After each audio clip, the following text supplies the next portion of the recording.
edit it? Do you just do it on GarageBand? Like, how do you do yours? So honestly, I do everything through my phone. It's much I'm so efficient with the phone more. Yeah. That I can edit, caption so everything this file, there. what do you do with this file then? So this will go, because it's all it'll go iCloud right based, to the phone. so it's all synced. Yeah, that's why I love Apple products. Apple, me too. It's because, so especially being virtual. Yeah. I need everything to sync and connect. I can't be somewhere, someplace in a time and not have like Wi-Fi access or not be able to get a hold of something. Yeah. And that be a barrier. I've learned that being.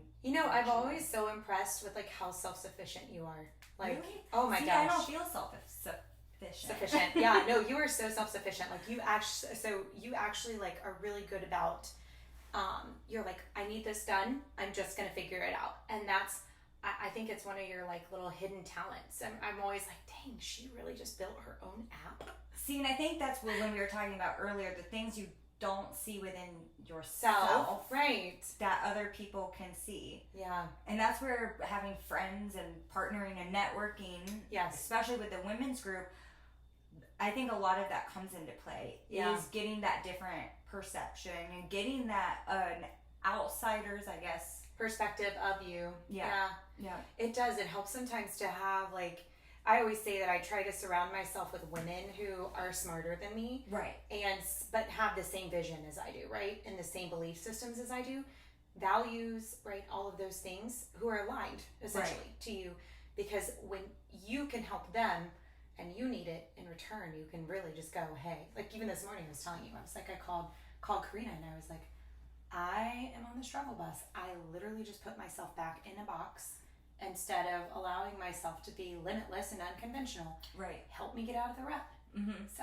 And that pep talks, self-talk, all of it, and it does. It just kind of pulls you right out of that bad habit or pattern that you would find yourself going back to. And then you just need someone to pull you out. Yeah, exactly. Absolutely. You can always, and it's funny, I think too, because as women, right, and Megan, tell me if you agree with this, but as women, we have a tendency to see the beauty in others, right? Absolutely. Versus ourselves, like our society and our culture has taught us to like literally be so self-critiquing. Yeah. Right? It's so hard sometimes to find our own inner beauty.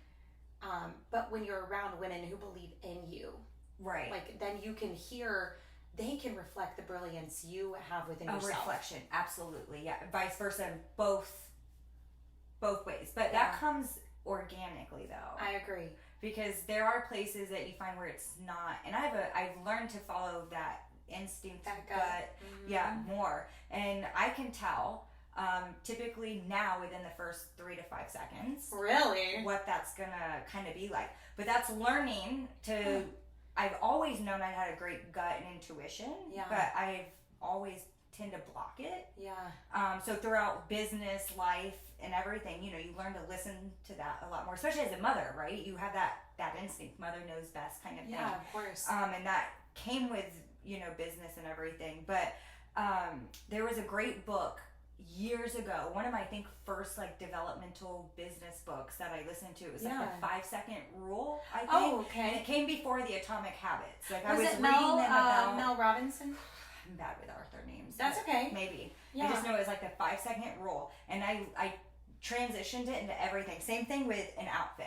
Yeah. If I don't like it or feel like I have it within 5 seconds, it's boom. off. I know. Yeah. You should have seen me this morning. I was like, I think I have 6 different outfits on the floor. I'll know when I put it on. It's like, what are you doing? I was like, I don't know what to wear yet, but I'll find it. Yeah, exactly. Yep. Are you gonna pick those up? I was like, when I get home. Yep, it'll be exactly. Oh my gosh, yes.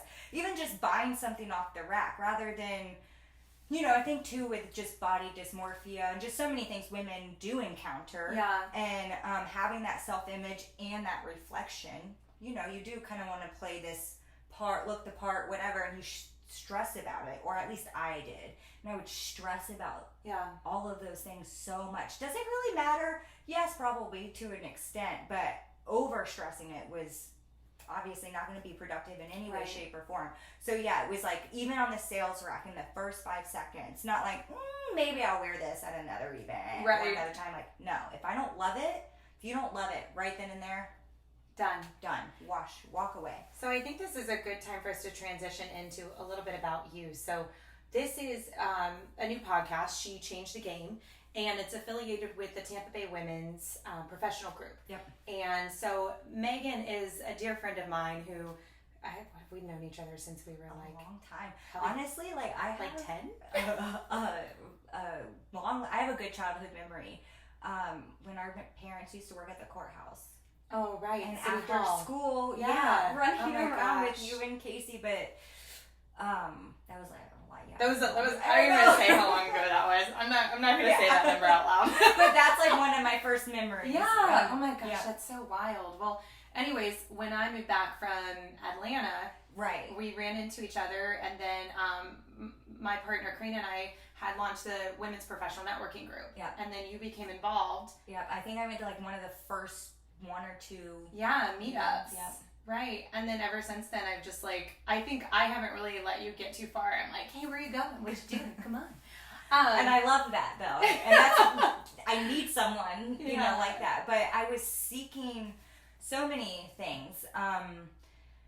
Networking, just like you said, aligning yourself with other like-minded women. Yeah. I found myself, you know, I do a lot of self-reflection. That is one thing I pride myself in, and that is a strong suit in just my character is self-reflection and self-development on business, personal, whatever. And I found myself in this rut, and I'm sure every woman and business owner finds themselves in that dark hole, that rut. Yeah. And I found myself constantly in it. And it was just like, I need to do something just completely different people, different settings, different mindsets, things I have not done before, and I don't know everything.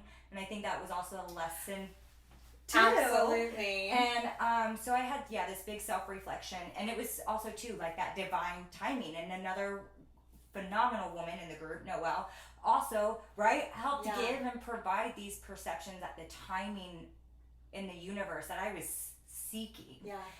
And it just all came together in the way and time that I needed it. I love it. I'm so excited. And I was even telling Karina on my way here, I was telling her, I said, you know, I think I know who the first person is. I was telling her a couple weeks ago when we just talked about launching the podcast, you know, I was like, I really think I want Megan Chamberlain to be our first person that we sit down and interview. Thank you.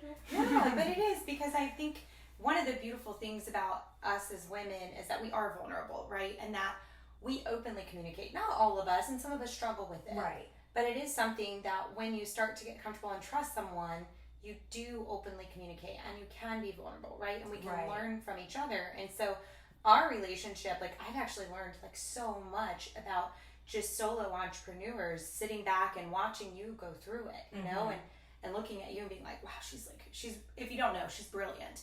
But looking at you and being like, wow, she's really so brilliant. Like, what can we do to help you scale? What can we do to help you? And so I love working with you. I love talking with you. I love your energy. And I was like, Megan has to be our first interview. Thank you. And it's taken a while to accept the compliment, first off. So thank you very much for that. But again, that comes with that self-growth development and everything. So thank you immensely for that. But two, you've been a big role in that as well, and all the women, like, you know, from this group and networking and everything. So and that vulnerable position we do struggle with, and working with whoever it is that I'm working with, speaking to, it does seem to be a common denominator. And I think too, coming from like that masculine world, I think we've all been in, you know, when no matter what field we're in, and that kind of like, no, we don't show emotion. I think especially when it comes to business,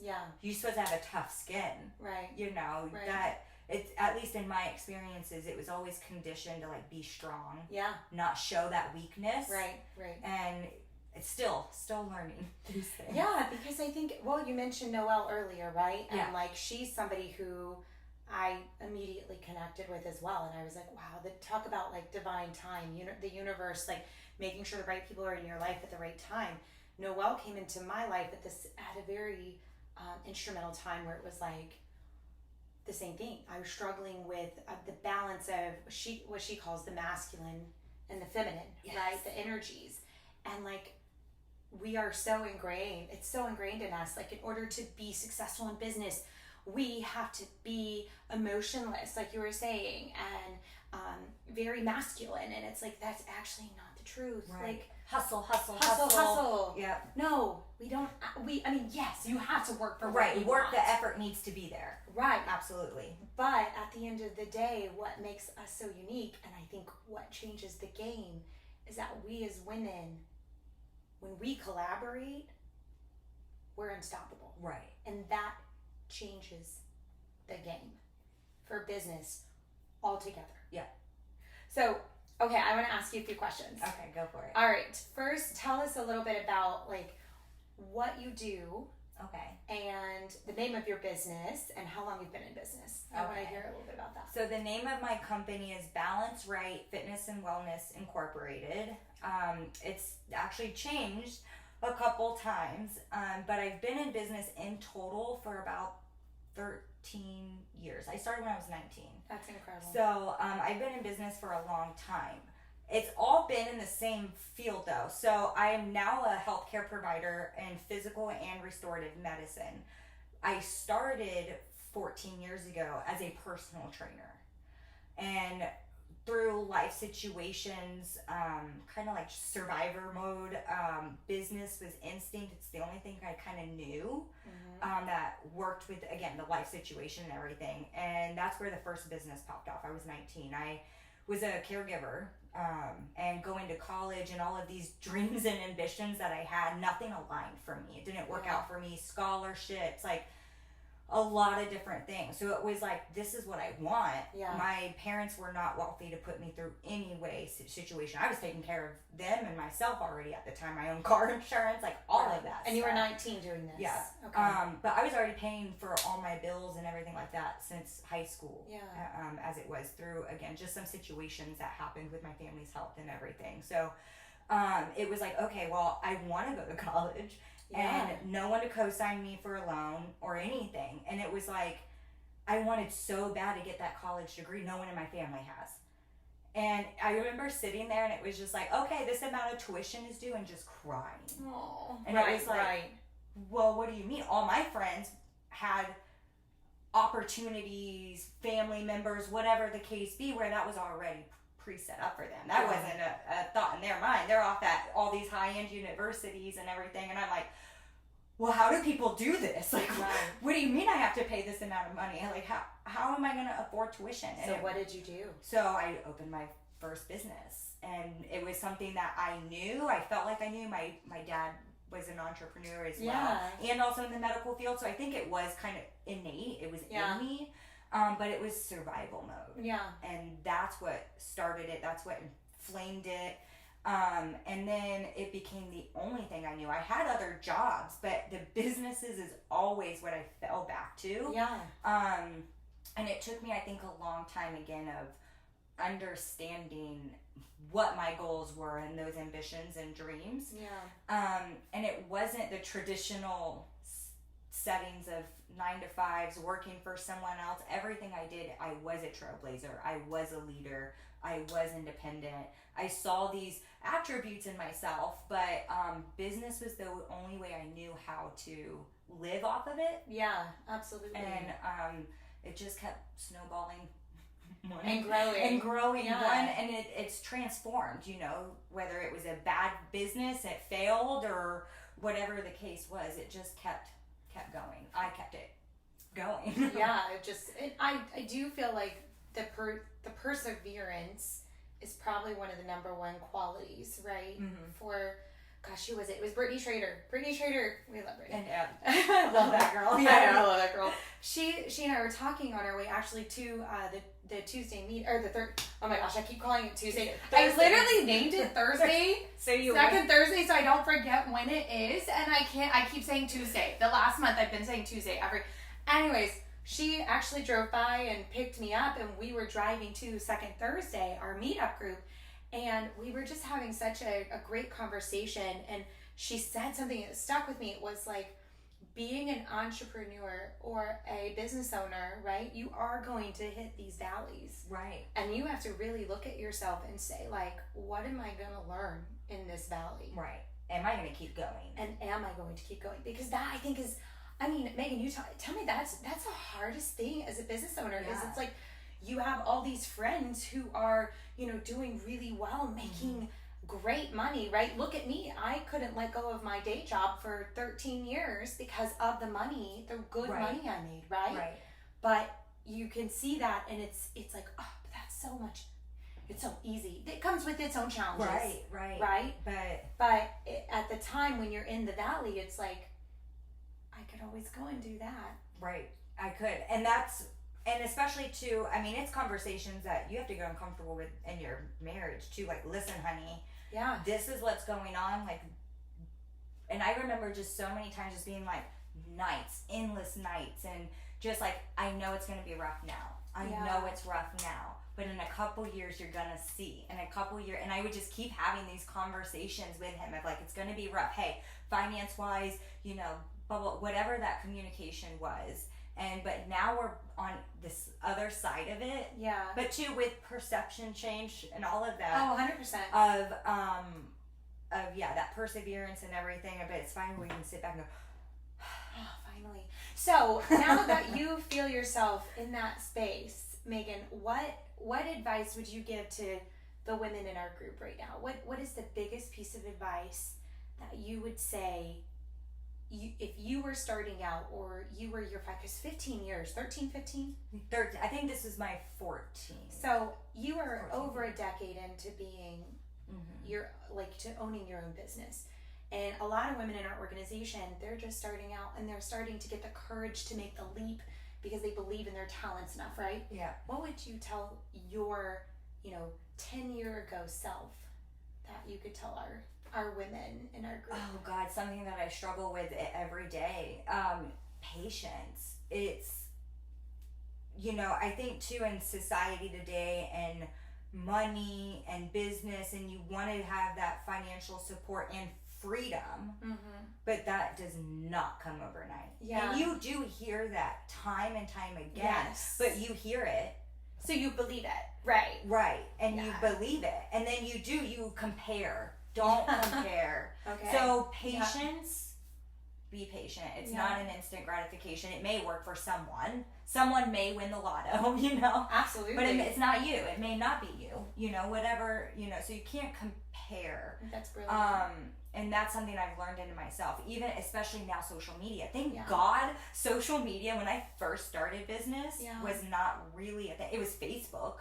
I remember people be like, get a Vine, get Instagram. And I'm like, why? Like, I can barely keep up with this Facebook thing you just got me to download, Like, now I got to post pictures, to something else. And the thing is, though, is people that did do that, though, when Instagram first came out and everything, looked where they are now, 10, 14 years into it. I mean, I grew up and went to church with Laura Beverland. Like, she is so inspiring, right? I remember, I think she launched her first fashion blog when I was pregnant with my son. So that was like maybe 9 years ago, because he's 9. And I was like, now look at her. Like, it's incredible. It's awe-inspiring. Like, it's super cool to watch her be so successful. I think she's like on Revlon now or something. But anyways, but you're right. Anyways, what you were saying was like, but it is about the perseverance and not comparing yourself. Right. I agree with that. So that brilliant. I feel like no matter what category or anything it is, you have to be your authentic self in there, and like tunnel vision, like an athlete. Like I would tell an athlete, right? You are a winner. If you want to win and you want to be the best, you have to have, that mentality and kind of tunnel and the noise, drown out the noise. Business, I just feel like you do have to do that, because you will get wrapped up in the noise. Megan, what keeps you going? Like, what is we always hear the same, it's the old question we get asked, and there's so much validity in it, and I think you have to ask yourself, personally, I think you have to ask yourself it 7 times. Tiffany Ryman actually told me that. She goes, ask yourself why, and then ask it again, and ask it again, and ask it again, and do it 7 times. So what is your why? I'm in the process now of actually finding my new why. Okay, so it's evolved. It's evolved, okay. Yes, and it's changed. And again, me and my husband have these conversations, and it's like, And I feel like this does happen with other successful business entrepreneur, anyone in life, is when you have these goals and ambitions and then you reach it and then you're like, well, now what do I do? Right. Now what? Right. Oh gosh, yeah, I know that feeling. So that's kind of like I'm getting out of that of like, okay, this has taken me this far. I had to survive, right? It was survival mode and creating financial just to survive, and then that financial freedom and what I wanted to accomplish in my career and doing all of that. And then when my husband and I have reached it, and it's like, well, we can't retire. We're too young, you know, and we got to live life, you know, like what is that next dream? What does that next goal look like? So you're looking within you right now to kind of determine what that looks like. Exactly. A lot of just inner self-reflection and what is this new business going to take me now? Flipping the script. Yeah. Right? Because that's my why is not the why. That it's will not continue. Yeah, it's not the same. So I'm in that process now, and I think we need to understand too that that's okay. Mm-hmm. And we've even had a conversation too about it, is sometimes you freak out because you're like, oh my God, this made me money. Right. I know this makes me money. Right. But if I keep going back to that and what I always know, I won't grow. Right. As a person and in business. That next 10 years, I'll keep finding myself coming back, you know, same habits, same thing. And it's like, that's what I, you know, want to grow out of. Yeah. So, I'm very much in this new development phase again. Yeah, absolutely. But I've just come to learn that instead of thinking of it as like I've lost my purpose, it's just, I think, understanding now with what I've done, how can I still continue to serve others, but something that's going to keep you going, which is your why. Because in those deep moments, you're like, what is going to make me wake up tomorrow and decide that I got to work for myself? There's no clock in and clock out. Right. There's no someone telling you this vacation or anything. It's easy, like, I'm not going to do it today, you know? So redeveloping a new why, that's going to help me keep going. So if there's anybody out there, you know, who's watching, what steps, you talked a little bit about self-reflection and talking with your husband. Is there anything else that's helped recently to kind of make you realize, like, I need to redefine this. I need to, you know, take that step back and make sure that I have a good relationship with myself and my company and where it's going. Right. So a lot of it has been a lot of experiences and challenges that I've had recently in business. And again, we've talked about this. So I found myself that things kept happening. And so it kind of almost forced me to take a step back. Why does that keep happening? Do you mind if I ask you to elaborate a little bit on some of those challenges? Bad partnerships. Okay. Bad partnerships, bad business deals. I think when it's very flattering when I've never once created an opportunity. I've never once have gone to someone like, we should collaborate. We should do this. Can we partner? Yeah. I see your value. Can you help me? I've never presented. It's always been opportunities that come to you. Every job, career, whether it be with government, tactical, in anything in my entire professional career, it's always been offered to me. Mm. And it feels great, but not every opportunity is meant to say yes to. Right? That's true. And I think one thing I've learned is seeing where I've done wrong. But again, that's something that's always kind of been in my character, is I always see my wrongs. What could I have done better? Well, that goes back to being very self-critical of ourselves, right? As women, we really are taught from, like, I just remember even doing pageants, right? I did pageants. I remember looking in the mirror and being like, okay, where do I need to lose weight? Like my hips, where do I need to lose weight? Where do my eyebrows need to be? But again, I think that collaboration is what changes the game, right? Yeah, absolutely. But keep going, please. No, so it was, learning that I went with everything. I said I was a yes girl. Yeah. And podcasts, other business people, talking to them, I love the Andy Frisella podcast. I can't remember the name of it, but it is Andy Frisella.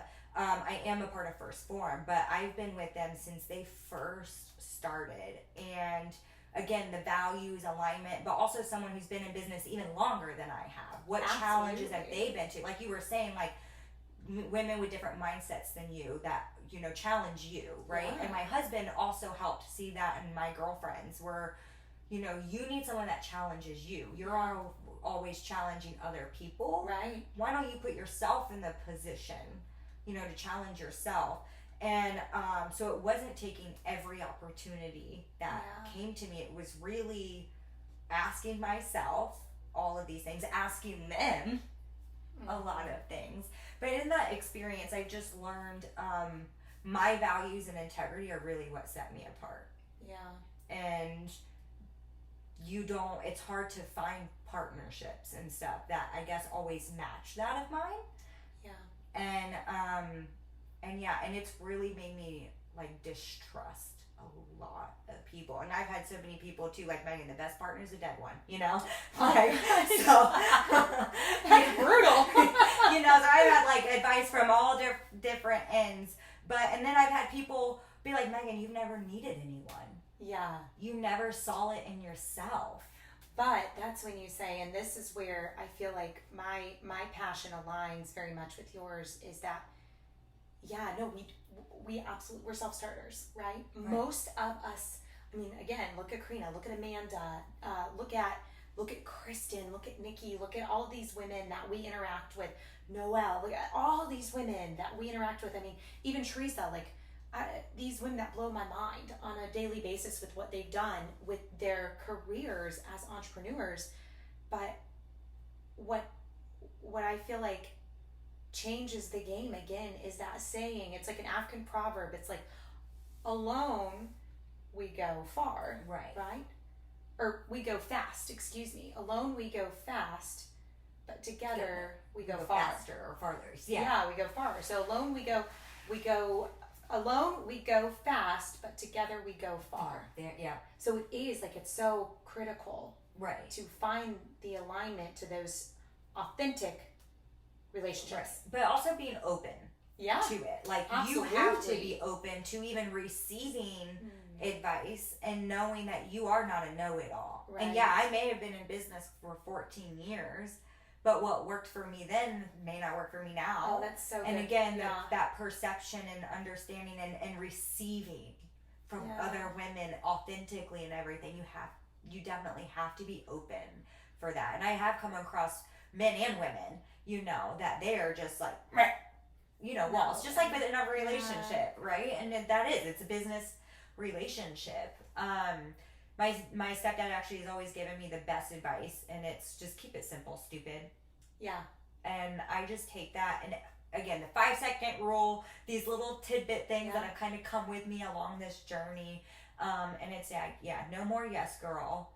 You have to find that alignment, that right authenticity, the integrity, and then again being open, and then everything else really does just pretty much flow. Nothing needs to be forced. Yeah.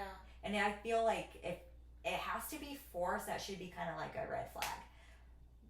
Yeah, that makes sense. I feel like in my experiences, anything that has had to have been forced really didn't work out. What has been this year one of the most pivotal moments for you? Oh, life-changing aha moments. My heart procedure. That was no business or anything is worth the thought of like possibly never seeing my children, my family again.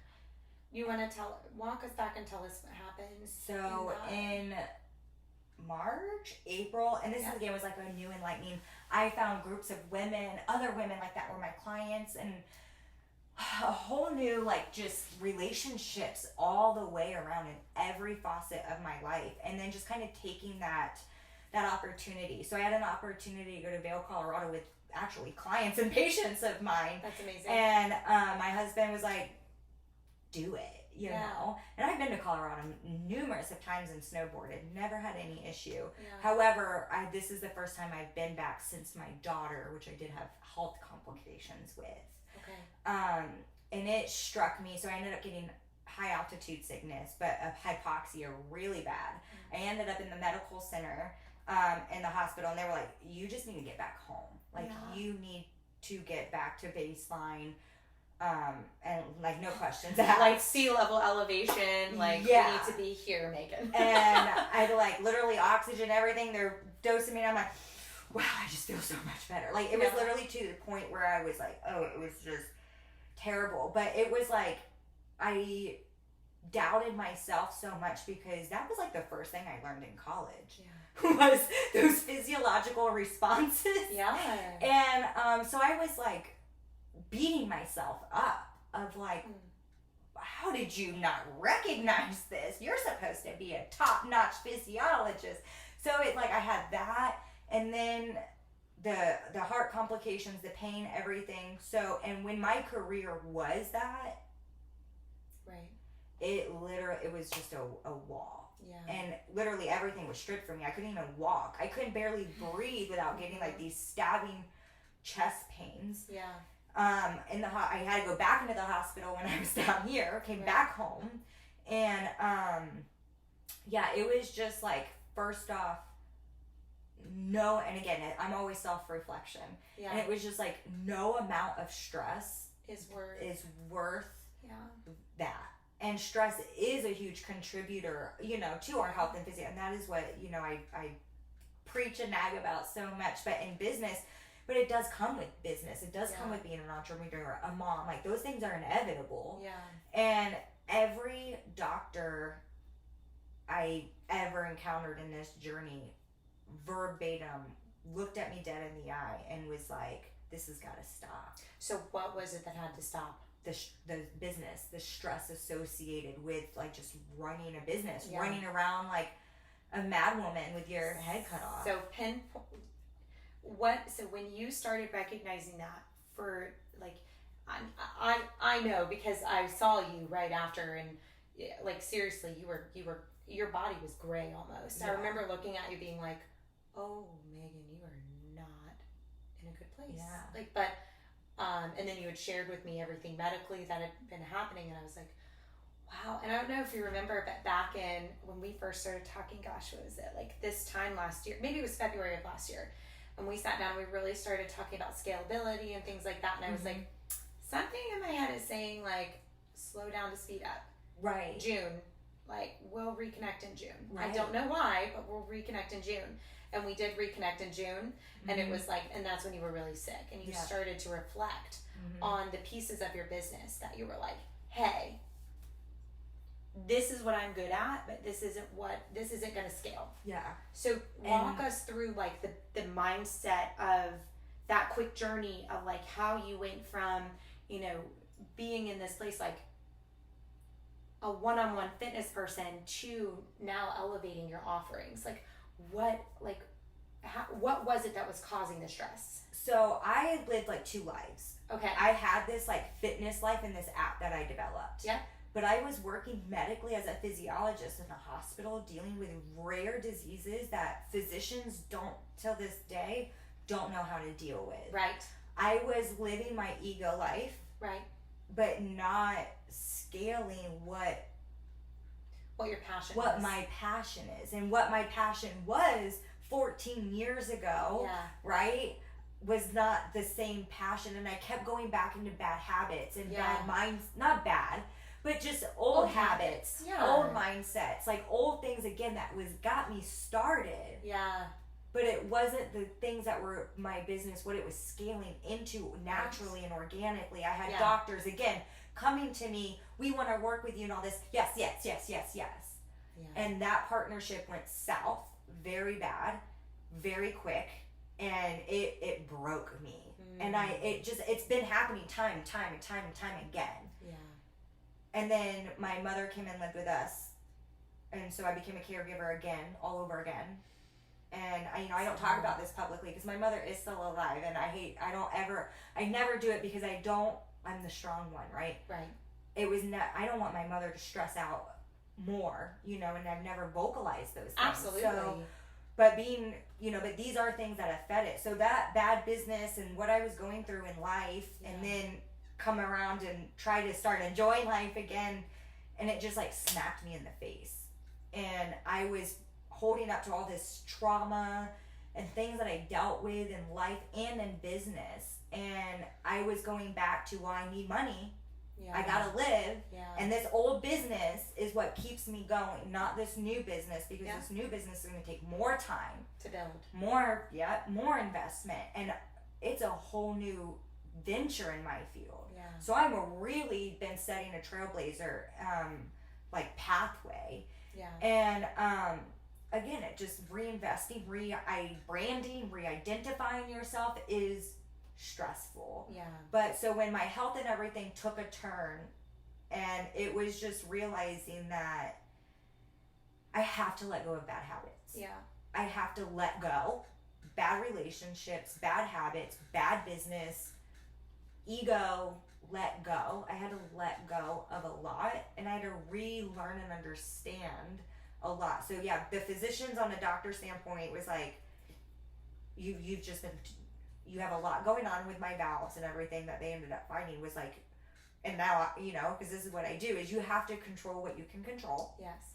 And like stress is literally the underlining denominator and all of it. And so it was just like, it's not worth it. And stressing out over scaling, and I was like, but what am I scaling? And I was stressing and I was stressing, and then it was like that last partnership, it broke me. Yeah. And so yeah, it was letting go of that, letting go emotions tied to that, because it was, you know, like I've been publicly emotionally like just drained, harassed, like on radios and stuff in business, like it really is. And so yeah, I just had to let go, pull back, self-evaluate, and what is scalable? Yeah. Do I want to scale? Do you want to? Do I want to continue business in this? You know, let me talk to my husband. What is all of this? Well, and then you have the variable of the family and the kids now, right? And you want to dedicate. You spent so much time before building this business that is still sustained, right? It's not, you were saying it as like you're going back, but I understand, because this is what is the old business is sustaining a certain level of income for you, right? So you continue to sustain that, right? But you have other variables in the mix now where it's like, well, and our kids are the same age, so I'm a mom. These kids, for me, I have the 2 boys, but for you, it's like, oh my gosh, I blinked and they're older. Like, oh my gosh, I only have 10 years left. I only have 10 years left with them. What am I doing, you know, with my time in order to make sure that it's intentional? Yeah. And I think, that goes back into perception and scaling, which is what you've termed is like, what is it? When you start trading time for your money? Oh yeah, service-based. Yeah. And that's what I was doing. And now that I'm helping other coaches, I see it. And I'm like, oh, I used to be you. Running around and late and can't even tell my head from my ass. And we don't trade time for money. Right. That's so, like a very, there is no, you know, that's my number one rule. I'm like, we do not trade time for money. I value what you do and I will pay you. Right. But it's, but then also at the same time, there are ways to do that as long as there's a contract and a monetary value associated with it, right? So, I can talk about that for a minute, but I won't go there. So it's that new perception of, and my husband, he's really been great, is helping me develop, like, Megan, you remember those nights you told me? Just wait, and then we're going to be there, and it's going to be sustaining us and all of this stuff. And it's like, we're here. You did it. I felt like I wasn't doing it. I felt like it never happened, even though it didn't take the moment to take a step back. I never. So that would also be another advice to any woman out there. Celebrate your success, even the tiniest ones. Do you know what though, Megan? That goes back to collaboration, because a lot of times, again, we're in the thick of it and we're plowing through, right? We forget to celebrate. So surround yourself with other women who are going to make you stop and who are going to help you celebrate. Yeah. You realize you've had successes. Yeah. Right? Like, Kristen Bronk's really good about that. Like, sometimes I'll put my head down, and she's my virtual assistant and chief operations officer. And I will literally put my head down and just be like, I just feel like I'm not getting anywhere. Yeah. And she will literally pull up my goals from the year and say, funny, because we've accomplished 9 out of 12 of your goals and it's only been 6 months. But if you didn't have that. Right. There's mine over there, you see them. You probably can't. But there they Oh, are. girl, I was like, I'm blind. They're behind the light. So I got the podcast on there. Oh, yeah. Travel. I'll list them out for you guys. Yeah. So podcast. Hello. We're on. Travel. Always. Travel's on every list of mine. Mine too. Boxing just launched. Your video. Yeah. Right. And that's Coach Junior that we've been advertising. And then Who is it, Coach? Coach Junior. Junior. That's right. He's Junior. awesome. And I actually met him at past businesses almost 10 years ago. Again, so successful collaboration. Yes, network is everything. And then abstract proposal ideas. So keep what I've done in clinical, the things I forgot. Like, I had to resubmit to insurance like this, like clinical qualifications. Like, okay, how did you get that, basically? Like, how are you a provider? Yeah. We need to know. Because I'm not only one of me. Well, so back up and explain though, like why that's important, if you could, because a lot of people are still trying to figure out, what everything is you do. Oh, right. Yeah. So, healthcare provider in physical and restorative medicine, which is a brand new provider category. You have to have a certain amount of education, qualifications, clinical hours, like a physician assistant, a nurse practitioner. So, I have my master's degree in science, exercise science, kinesiology. There's different terms that you can name it. And my experience has set me up to be able to qualify to now be a healthcare provider. Right. The team ACSM, which is like the governing organization.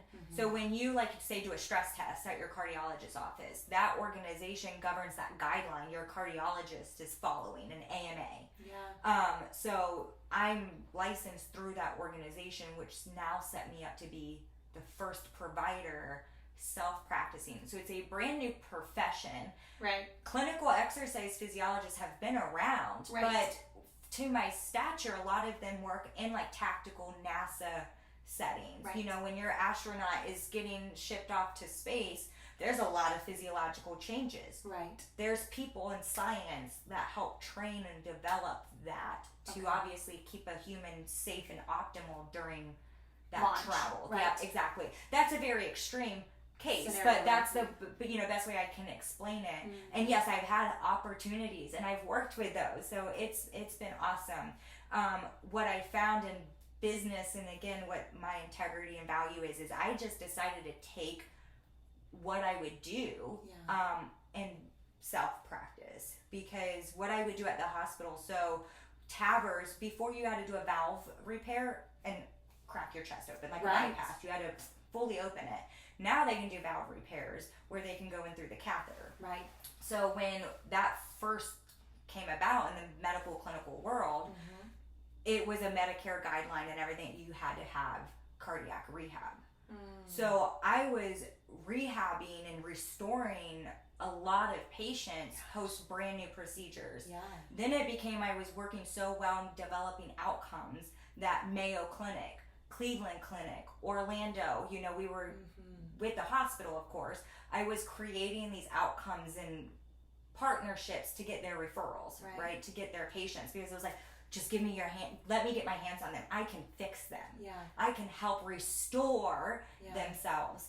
And a lot of women with rare vessel diseases, Ehlers-Danlos syndrome, there's different enzyme codes, protein deficiencies, but rare diseases that a lot of physicians and providers around the nation are just, there's not enough research or anything to know about. Yeah. And I was creating people's whole plan of cares and collaborating with their physicians. So whenever you did this, it was all encompassing, right? And so I know this from personal experience with you, right? And working with you to kind of work through my stuff. But I mean, for from it's working with their physicians, it's developing the exercise plan, it's developing the food plan, it's developing, it's even as far as like what was amazing for me was translating it to a perspective when I understood it. Yeah.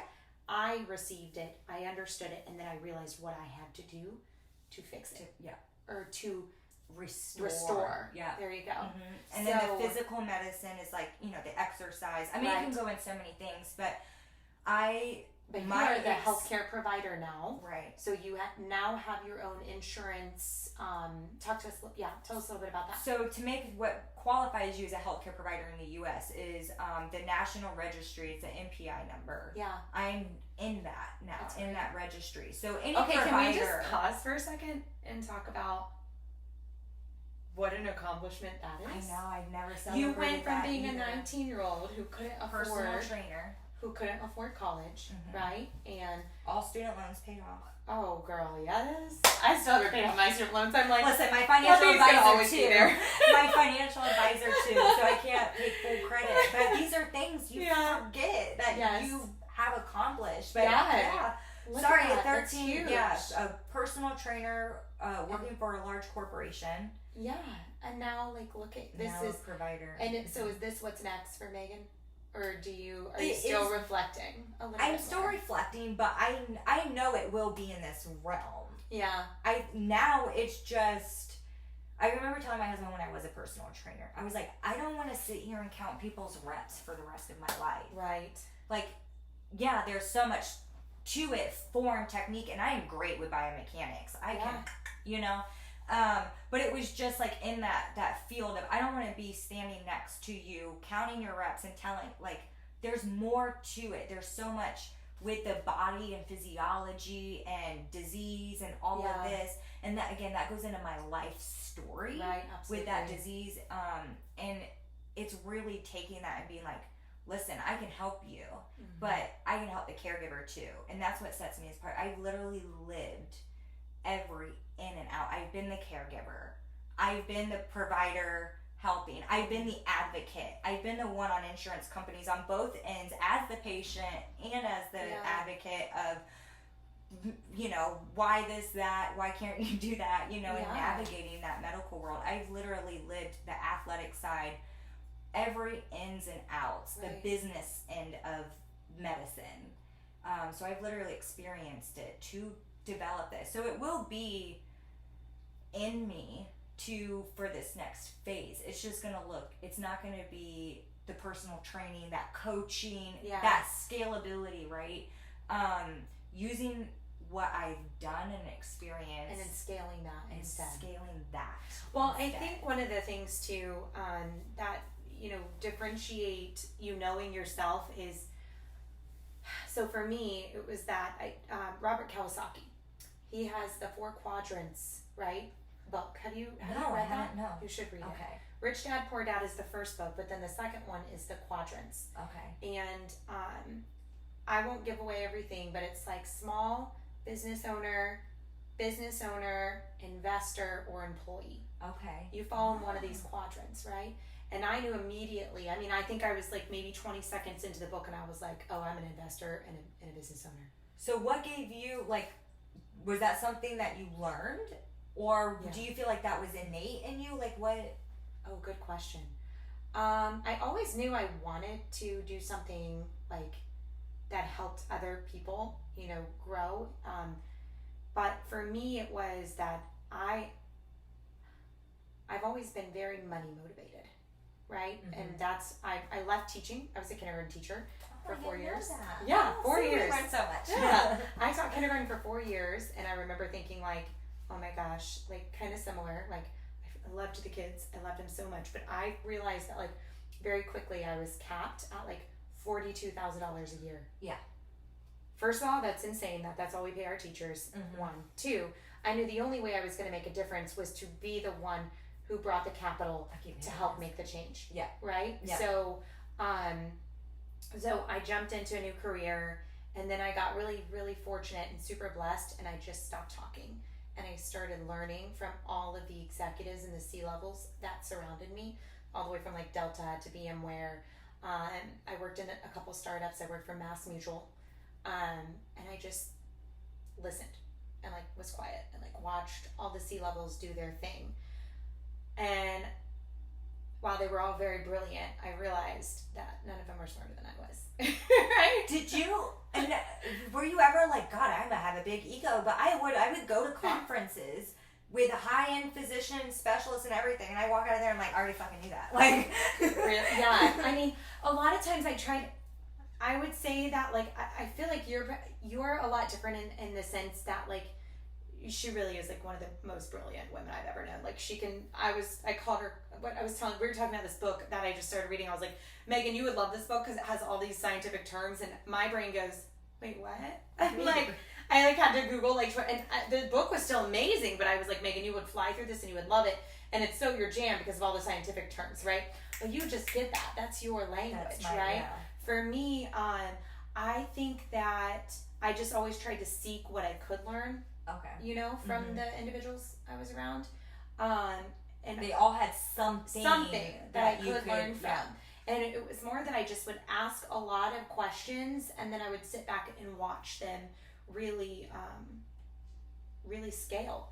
And I think what the coolest thing was, I had the opportunity when I worked with Delta to watch a kind of behind the scenes like supply chain situation happen. And so in our minds as consumers, right, when you're thinking about Delta, you think, oh, we just fly passengers. No, they're multifaceted. And I only know that because one of our nannies worked for Southwest. Yeah, right. I mean, think about it. They do air cargo. They do supply chain. They do, I mean, they have different car parts that they ship around the world. They have deals with different machinery and everything. Their partnerships, the way they partner with Visa, the way they do this. And they had all of these individuals and like what I was watching being orchestrated in front of me for 2 years. And it's the number one in the world's favored airline, right? Yeah. But what they all did well was they all had their lanes.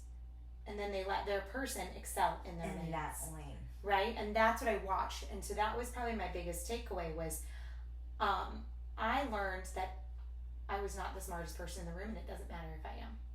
I don't have to be the smartest person in the room. But that's what I learned from probably the smartest person in the room, right? I sat there and watched, and he knew he wasn't the smartest person in the room, but that person was. Right. In that specific area. Right. Right? And so he would delegate it to them. They would do the thing. And then he would hold them accountable for the success of it. Right. And that's when I knew that's what I wanted to do. I was like, that's what I'm good at. I can do that. Right? And so I guess to answer your question, I've always been a multifaceted, like a crazy. I always laugh and I'm like, I'm just crazy. Like I just do everything at once. But yeah, to answer your question, no, I didn't always know what I wanted to do. But as soon as I found it, and yeah, I wanted to give. You knew when that opportunity, but you had to create yourself those opportunities. 100%. I worked full time still, right? I think I laughed with you. I said I had a hard time leaving my corporate job as I was a professional IT recruiter, and I mean, incredible money, right? And especially being a money driven, I am very money motivated, right? But what I found talking about the transition, what fuels and fills my soul even more is watching other women be successful and being able to start scaling their own companies. Right. And I learned that from starting the women's group. I always say that God knew what he was doing, the universe knew what it was doing when that all happened. Yeah. And it's got over 8,000.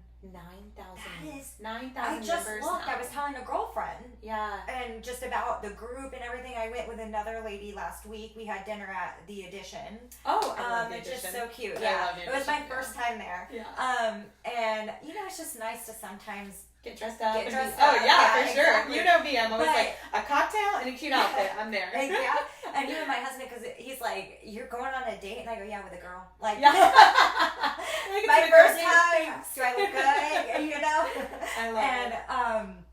But I can't believe it. Crazy growth. But I mean, what does that even look like? Because that how you were saying fills your cup, and you found like kind of that new, I guess, fulfillment, if you will. Yeah.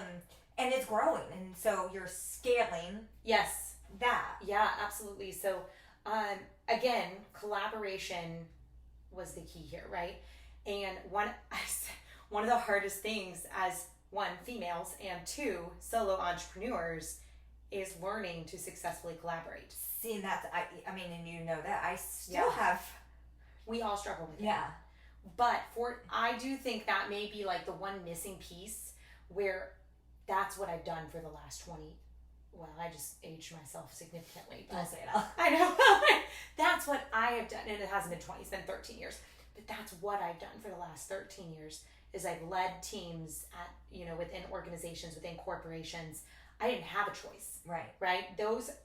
Someone was hired, we selected someone, and they had to do their job. So I had to set them up for success. What I'm learning is that entrepreneurs, they don't have to have that mindset because they just can cut the ties, right? Okay, yeah.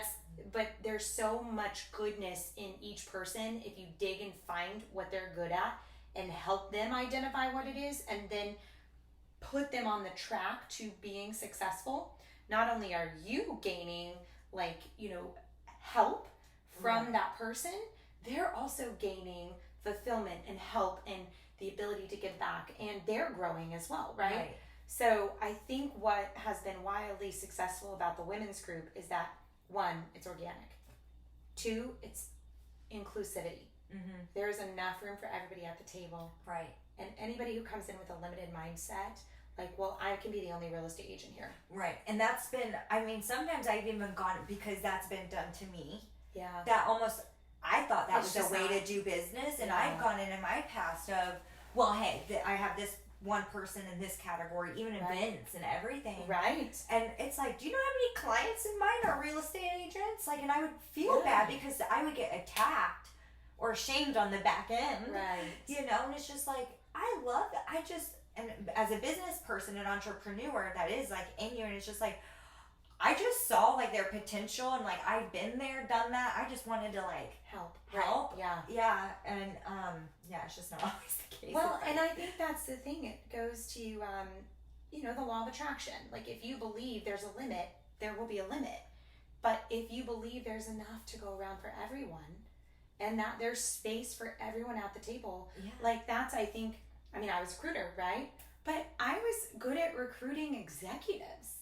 I was phenomenal at finding those we call them in recruiting where we call them the purple squirrels. You give me a purple squirrel that no one else has been able to find, maybe for 2 years, a rec that has been open, a rec is a requisition or job description that has been open for 2 years that nobody's been able to find. I'm so internally competitive, I am going to find that person. And if that person exists, I will find them and I will talk to them. But if they don't exist, I'll let you know. Right. And I'll let you know and that's where things started to shift for me, is when I started coming into that advisory mindset where I'd be like, hey, you're asking for this, but guess what? I've called 1,700 people. This doesn't exist. Right. But this and this exist. What are your business goals? Okay. And what do we need to fill in order for your team to be successful? What can give and take? Right. Is this purple squirrel you think you need? Or do you really need it? Right. So when I started having that macro conversation and helping them identify who they needed on their team at the micro level, that's when I started becoming a business strategist and a business partner. And that's when I realized, oh, I could do this for a living. Right? And so that's what I wanted to do for a living. And that's what I do now. That's what you do now. So, but I think that, again, why the women's group, going back to your original question, is so successful is because we have people who believe in what we're doing. Right. And we align with women who believe in what we're doing. For example, Karina, right? Look at Karina. You meet Karina and she's kind of a stand behind the scenes kind of girl, right? She is a force. That woman, when she gets her mindset to something, it's gonna happen. Yeah. It's gonna happen. And then she's also a phenomenal recruiter. And she's authentic and real. Yeah. You know, she's never going to put on a show. Yeah. It's always, I mean, if you ever want to know what she thinks of you, just ask her. She'll tell you. Right. But I like that. Right, exactly. I love that kind Yeah. of thing in people. I'm like, tell me where I'm failing. Tell me what I need to be want better your at. feedback and criticism, because truthfully, that's the only way I am going to look truly at myself and be able to self-develop or scale, move forward in life, whatever, anything, and help you if we're collaborating or whatever. Absolutely. And I found that, like, it's so funny because, you know, I own the online music program too, or the voice program. We found in sitting down, like, she owns a dog training program. Like, it was amazing to me how many parallels there are. Right. And so I call her. I have a meeting with her, standing meeting at least once a week now, because I'm like, what am I not thinking about? Right. And then when her and I come back to the big picture, right, I do think that, like, I have, we've partnered very well, like, where I'm a talker, you can tell, right? I'm a talker, right? We're talkers. This is why we're so This is why we're literally on a podcast right now. But, see, taking your strengths into... Well, and that's what, and I'll say, Karina always says this, lean into our own strengths, right? And it's true. Like, she was getting anxious about going on the news for Harley's, talking about how we were doing the plant swap at Harley's Bay Spa, right? The Tampa Bay Bay Spa. I think I'm saying it right. The Bay Spa of Tampa Bay. But Harley and Karina was like shopping for an outfit, and I was like, "Are you good?" And she was like, "Nope, you're doing it." You know, and I was like, but it is. It's like lean into each other's strengths, right? I think that together, and then we have, you know, Amanda and Kristen, and we've learned a lot through the process and talking and connecting with the members of our group, that it's just we love the vibe and the culture, and we're letting that grow. Yeah, you and know? we all have so many different experiences and stories that and how we were going back to in the beginning of the conversation, being vulnerable and like seeing other women be vulnerable with themselves and each other is inviting. Yeah, absolutely. It really is. And then, you know, sharing and collaborating and all of that. And that's where I think, and my experiences with it just has authentically just keeps growing, is because when you go, you see it, you feel it. I was going to ask, now that you've been a member for, you know, over a year, what has your experience been? So I went in mainly just to surround myself with different people. Yeah. For whatever reason, different perceptions, whether it be a friend, a new friend. I found myself alone. I found myself isolated. In all different ways, you know? And it was just like, I need to, like, I can't, you can't just sit here and be alone, you know, and everything. That's also not my personality. I've always been very well known for being this outgoing person, but when I got knocked down, it knocked me down. Like and it was just like valley. And I had to force myself to get out. But I've been in like other communities, jobs, you know, wherever where I've been surrounded by women. And I think you do get a good gut instinct of kind of knowing who's gonna be authentic and who's absolutely. not, you know, going to be 100%. authentic. And so I just stepped out of my comfort zone and just went. And we did, I think our sons were like playing baseball or something together when you moved back into town and everything, and the women's group, and I was just like, I'm gonna try this out. I'm gonna go. Like, you know, I find myself in this like rut here. Just gonna put myself out there, you know, right? Almost like in the dating world, but with women. It really is. It does feel like dating. Yeah, you're so right. Yeah, it does. And it was just, I knew no one other than you, but I didn't know any other woman there. And it's just like, it was just a good conversation. Nothing was again forced. Nothing felt like I had to talk business, you know. It was just like organic conversation just happened. And I don't know, it just was fulfilling to be around women that do struggle. And it's like, it's nice. Like same thing with mom. I remember Brittany and I meeting up when we first became moms, and it was like, I struggle with this, do you struggle with this? Because I have no one else to relate to at that phase in my life. So with that phase in the life and community and hearing other women's weaknesses or strengths, and just know, like, you're not alone. Yeah. You're not alone. Whatever you think you're struggling with, someone has too, or been there, and maybe in a different shape or form, but at the bottom line, like, we've all had those struggles. So just listening, even if it's picking up on someone else's conversation when you're walking by their table, you know, it's just like, you know, like, it just feels good. And then you do end up talking to that person and everything, and you're like, oh, we could be besties, you know, and then, you know, the next thing you know, you're going out to dinner or a drink, or after the meeting, you're going out for drinks, and it's like, we just had drinks, but let's go for more. That's what I always say. I'm always like, a cocktail and a little bit of food goes a long way. It goes a long way. And just conversation starts, and then it really does, like, that friendship, and then you do get to, well, what do? You know, and it's like light bulbs. And you know, whether it be talking to someone, like, I remember, oh my God, Dr. Danica. Oh my gosh, she's the best. I remember she showed up. I saw her. It was our Galentine's, or our February Galentine's event, and she had that taco shirt on. I was like, I love this girl. It was one of the events we did at Armature Works. So one of the meetings, and she came up just real. And this is like, she's so authentic. So, like, you want to talk about, like, she's just herself. I love it. And that's what I love. And it just made, because it was one of those two, like, oh my God, what do I wear? I feel like I'm going on a date, right? Yeah. And normally you find me in athletic clothes, like, you know? So I'm like, I dolled myself up, and she's over here, like, normal clothes, eating French fries, and she walks up and she's just like, my husband told me I needed to make new friends. And, like, literally immediately I fell in love. I was like, I love you. Like, I love it. And she, you know, of course, what do? You know? And it was, and then I think Maria from Bevel Up.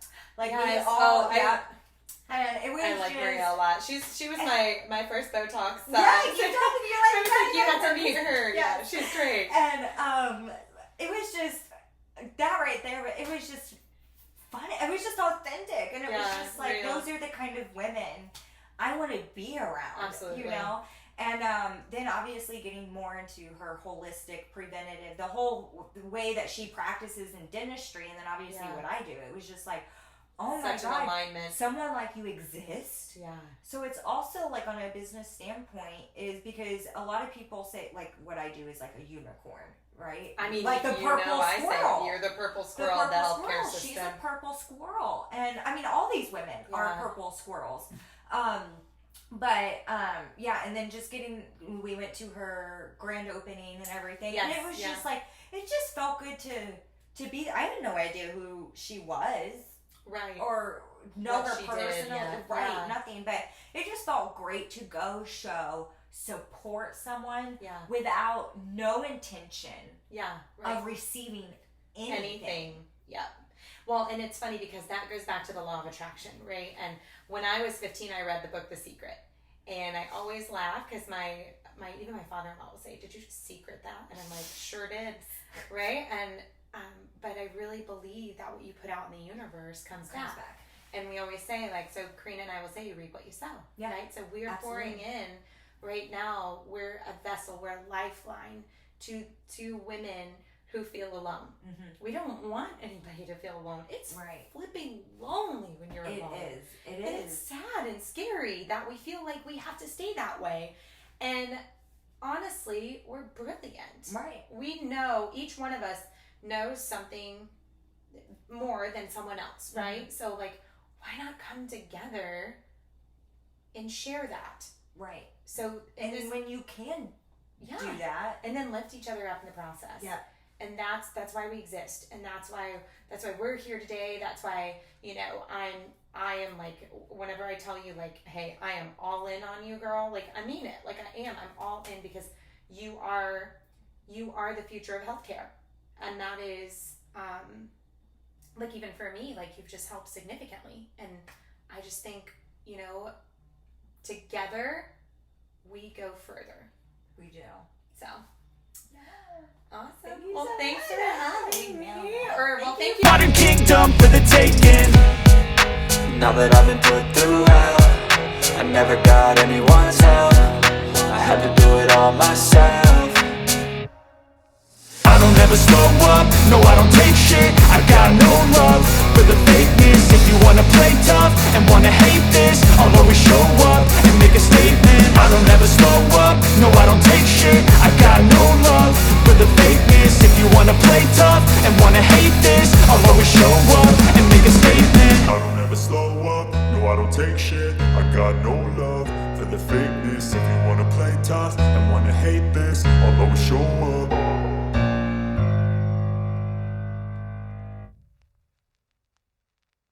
Doesn't smell. Oh my God, I didn't smell you at all, but I